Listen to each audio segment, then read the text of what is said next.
आप सब मन ला जय जोहार, सभी को नमस्कार। Hello everyone. हम पिछले 2 दिन से इसी पे चर्चा कर रहे हैं आरयू आरयू आरयू, क्योंकि बहुत सारे मेरे को मैसेज भी आ रहे हैं, बहुत सारी मांगे भी हैं कि जल्दी करवाओ जल्दी करवाओ। हमारी पूरी कोशिश है कि हम जल्दी से जल्दी इस मैटर को सॉर्ट आउट करें, जल्दी से जल्दी हम ये जो भी हियरिंग होना है, केस की जो भी सुनवाई होना है, जो भी जजमेंट आना है फाइनल, ये जल्दी से जल्दी हो। हमारा भी प्रयास है, टीम एग्री वॉरियर्स का पूरा प्रयास है। और सबसे पहले हम समझते हैं जो CGIAEO का हमें क्या है, अब आज क्या समझेंगे, न्यूज अपडेट। जो भी हमारे पास जानकारी है वो चीज हम आप लोग के साथ शेयर करना चाहते हैं। तो जो केस का स्टेटस कैसे देखें, क्योंकि बहुत लोग मैसेज कर रहे हैं, हमें देखनी है केस क्या है कैसा है ना, पूरा डिटेल्स समझनी है। तो एक ई कोर्ट एप्स है, उसके थ्रू आप लोग पूरा इसका पूरा जो भी केस डिटेल्स है वो आप समझ सकते हैं, क्या है कैसा है कब हियरिंग है। ठीक है, पहले हम इसको समझ लेते हैं। ठीक है, इसको हम पहले करते हैं। ठीक है, ई कोर्ट्स सर्विस ये ऐप से खुलेगा। उसके बाद फिर ठीक है, इसमें आपको डालना है सर्च बाय ENR। तो ENR हम इसमें डालेंगे तो ये डल गया। ठीक है, इसका स्क्रीनशॉट खींच लो, नहीं तो ये जो है गूगल प्ले स्टोर बोल रहा हूँ, गूगल प्ले स्टोर से तो आपको ऐप्स को डाउनलोड करना है। नीचे डिस्क्रिप्शन लिंक में गूगल प्ले स्टोर मतलब कि इसका जो ऐप का लिंक है वो मिल जाएगा, और इसका जो CNR जो है ये भी आपको डिस्क्रिप्शन लिंक में मिल जाएगा। आप चाहो तो इसका आप स्क्रीनशॉट ले सकते हो। फिर बगल में देखो एक सिंबल दिया है सर्च का, इसको ऐसे टच कर दो, लोडिंग ले रहा है, आ जाएगा। ठीक है, तो यहाँ से आप देख सकते हो केस हिस्ट्री, केस स्टेटस, ठीक है ना, ये सब जितने भी डिटेल्स हैं, पिटीशन एंड एडवोकेट कौन है, रिस्पोंडेंट एंड एडवोकेट, कौन सा एक्ट आ रहा है इसमें, ठीक है, कौन सा एक्ट आ रहा है 226 अंडर सेक्शन ये आ रहा है। फिर इसका जो भी कैटेगरी है, जो भी इसका डिटेल्स है इसमें मिल जाएगा। और आपको अभी क्या देखना है, 27 तारीख के हेयरिंग के बारे में देखना है। ठीक है, ये 27 तारीख आ गया और हेयरिंग के बारे में हमें देखना है। तो आप कैसे देख सकते हैं, देखो सबसे पहले देखो ये लिस्टेड है 16वें नंबर पे। इसका जो जज है ऑनेबल, हमारे जो जज साहब हैं वो कौन है, श्री जस्टिस नरेंद्र कुमार व्यास। ठीक है, ये जो है ये क्या है, फ्रेश मैटर होता है। देखो ये पूरा इसमें शो करा रहा है फ्रेश मैटर। अभी ये क्या में चल रहा है, मोशन हेयरिंग मैटर में। ठीक है ना, तो इसमें आप टच कर सकते हो। ये जो ब्लू कलर का लिंक है इसमें आपको टच करना है, जिसमें 8/4/2024 ये शो कर रहा है। इसी में अभी आपको टच करना है, क्योंकि ये पुराना वाला जो भी है बता रहा है। ठीक है, तो इसमें पूरा डिटेल्स आप देख सकते हैं। और इसमें जो डिटेल्स दिया है शॉर्ट ऑर्डर, ठीक है, शॉर्ट ऑर्डर में क्या है, रिटर्न फाइल। तो रिटर्न फाइल का मतलब क्या होता है, पिछले बार आपका जो वीडियो बना था उसमें बताया गया था कि केस नंबर ऑफ केस बहुत ज़्यादा है, क्योंकि पूरा छत्तीसगढ़ भर से हाई कोर्ट में केस आता है। ठीक है, तो नंबर ऑफ केस बहुत ज़्यादा रहता है। तो 485 क्या है केस था 27 तारीख को। तो हमारा जो केस का नंबर 320-30 आते ही पूरा डे ही ख़त्म हो गया, वर्किंग टाइम ही ख़त्म हो गया। जज का टाइम जितना भी जो भी काम था वर्किंग टाइम वो एंड हो गया, ख़त्म हो गया। तो हमारा नंबर ही नहीं आया, इसलिए जो हेयरिंग है वो नहीं हो पाया। अब इसमें अपडेट हुआ नहीं है, ठीक है, ई कोड्स सर्विस में अपडेट हुआ ही नहीं है। तो इसमें जब भी अपडेट होगा इसमें शो कराया जाएगा। इसको अभी कोई नहीं बता सकता, क्योंकि वकील का असिस्टेंट लोग से भी बात किए हैं, सभी से बात किया गया है, तो इसको अभी कोई नहीं बता सकता। ठीक है, और नेक्स्ट तो ये अभी किस में लगा हुआ है, मोशन हेयरिंग मैटर में लगा हुआ है। तो अब ये क्या होता है चलिए देखते हैं। देखिए इस प्रकार से आपको एक पीडीएफ मिलेगा।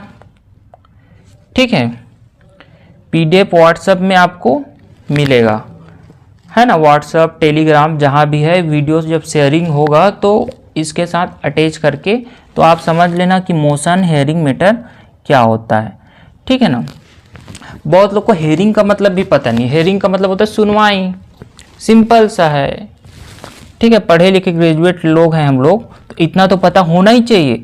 मोशन हेयरिंग मैटर क्या होता है, मतलब कि इसमें देखो, मैं भी तो कोई वकील नहीं हूँ, मैं भी सब चीज़ सीख रहा हूँ, बट मेरे को जितना जानकारी है मैं बता देता हूँ। मोशन का मतलब क्या होता है, गति बोलो, चेष्टा बोलो, गतिवान बोलो, है ना, तो ये सब होता है। तो यहाँ पे अब वकालत के तरीके से हमें समझना होगा। तो वकालत के तरीके से हम इसको प्रस्ताव समझ सकते हैं। क्या समझ सकते हैं,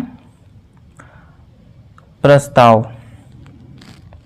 तो प्रस्ताव सुनवाई मामला, हिंदी में हम वही बोलेंगे। तो प्रस्ताव सुनवाई मामला कार्यवाही को संदर्भित करता है। यह एक न्यायाधीश किसी मामले में एक पक्ष द्वारा प्रस्तावित आवेदन पर विचार करता है ना। हमारा आवेदन क्या है कि रोस्टर सुधरना चाहिए, तो उस पर अभी विचार हो रहा है, जिसमें किसी विशिष्ट मुद्दे, हमारा मुद्दा क्या है कि रोस्टर का पालन हो। जो पालन नहीं हुआ है, 10% जो हुआ है, मिल रहा है हम लोग का आरक्षण, उसको 14% करना है। जो 25 सीट है उसको 35 सीट करना है, जिसमें किसी विशिष्ट मुद्दे पर निर्णय या आदेश की मांग की जाती है। आम प्रस्ताव सुनवाई मामले में शामिल। ये सब पढ़ सकते हो, ये सब आपको मिल जाएगा। चाहो तो आप इसका स्क्रीनशॉट खींच लो, इसको पढ़ते रहना, गूगल करके देख सकते हो। यूट्यूब में इसके बारे में और जानकारी चाहिए तो आप वहाँ से ले सकते हो। ठीक है, तो आपने कि स्टेटस कैसे देखना है केस का, इसमें आपने देखा होगा। ठीक है,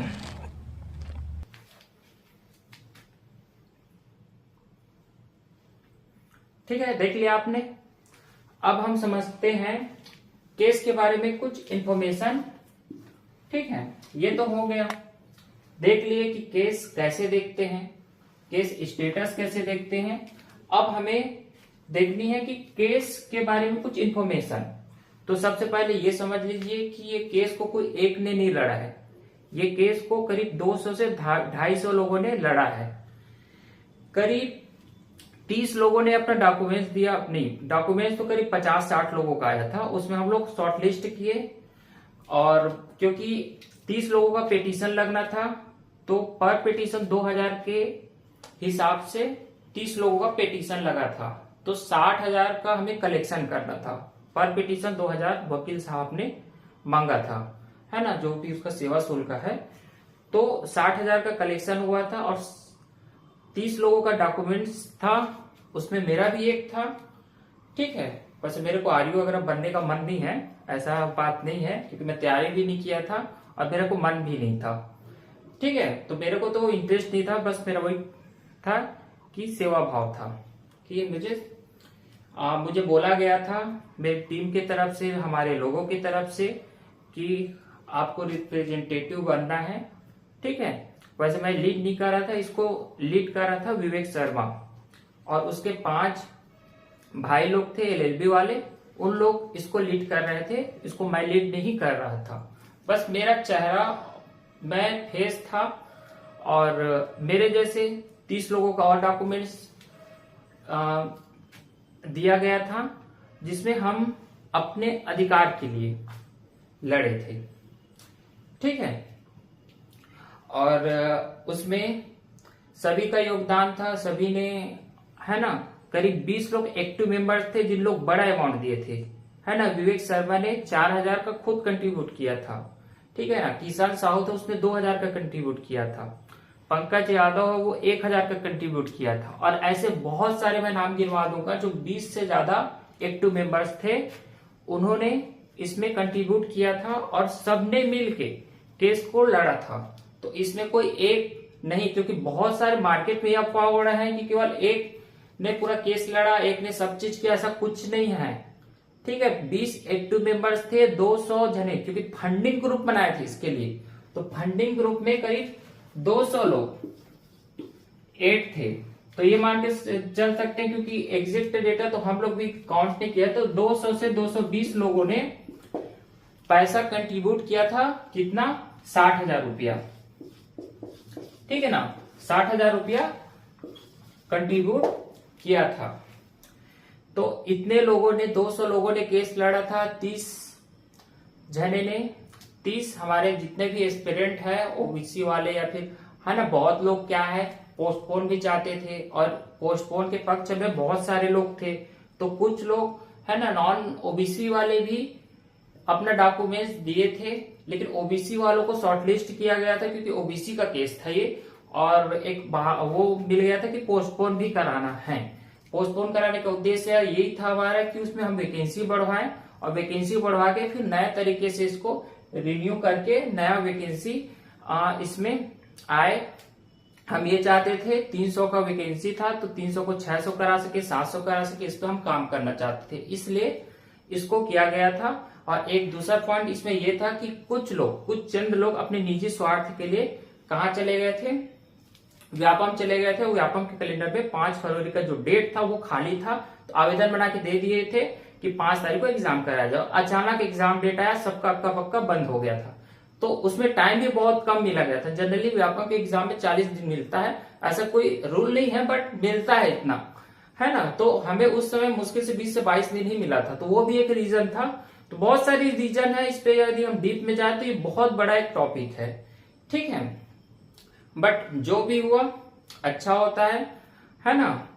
और कोई निगेटिविटी मत फैलाना, आप सभी से यही निवेदन है कि बहुत सारे लोग अफवाह उड़ाते हैं, कमेंट में कुछ गलत सलत लिखते हैं, और कुछ लोगों को लगता है कि 2 साल 3 साल 4 साल खिंचा जाए, ऐसा कुछ नहीं है, ठीक है। ये कचरा माइंड से निकाल दो कि इतना लंबा खिंचाएगा, क्योंकि वकील साहब को साफ साफ बोला गया है कि इसको जल्दी से जल्दी केस का निपटारा किया जाए, जल्दी से जल्दी फाइनल जजमेंट आना चाहिए। और हमारे जितने भी एस्पिरेंट हैं, जितने भी हमारे आरईओ के सिलेक्टेड एस्पिरेंट है, स्टूडेंट है, उन लोग का हम खुद देखना चाहते हैं कि उन लोग को जॉब मिलते हुए, ज्वाइनिंग लेटर मिलते हुए, और उन लोग को नौकरी करते हुए। तो हमारी एग्री वॉरियर्स टीम की शुभकामनाएं हैं, आपको जल्दी ज्वाइनिंग लेटर मिले। हमारी तरफ से तो हरी झंडी है कि जल्दी से जल्दी कोर्ट ये फैसला सुनाए कि जो आरक्षण हमारा कम हुआ है ओबीसी वालों का, उन लोग का सुधर के आ जाए।